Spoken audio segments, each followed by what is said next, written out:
اگر تم تہجد میں روتے ہو تو سمجھ لو تمہارا تہجد پڑھنا اللہ کو پسند آ گیا ہے۔ بہت لوگ تہجد پڑھتے ہیں لیکن آنکھ میں آنسو صرف اس کے آتے ہیں جس کو اللہ سے سچی محبت ہو۔ تہجد کا سجدہ اور آنکھوں میں آنسو زندگی کے تمام دکھ دور کرنے کا بہت بہترین رستہ ہے۔ اگر آپ کی زندگی میں بہت پریشانیاں ہیں اور اگر آپ تہجد بھی پڑھتے ہو تو سمجھ لو آزمائش صرف اس پر آتی ہے جو اللہ کے بہت قریب ہوتا ہے۔ وہ شخص جو تہجد میں صرف رونے کی کیفیت تک پہنچ جاتا ہے، اس کا ایک سجدہ بھی اس کی زندگی کی تمام پریشانیاں دور کرنے کی طاقت رکھتا ہے۔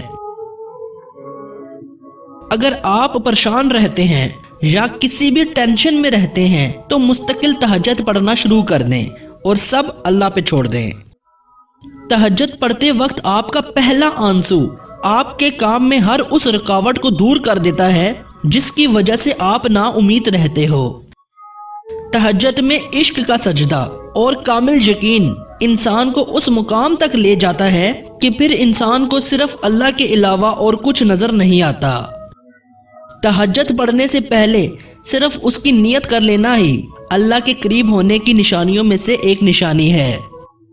تہجد نام ہے اس عبادت کا جس کے سجدوں میں رونا دنیا کی کامیابی اور آخرت کی کامیابی کو پا لینا ہے۔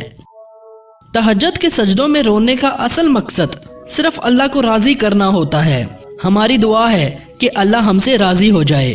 آمین یا رب العالمین، آمین یا رب العالمین۔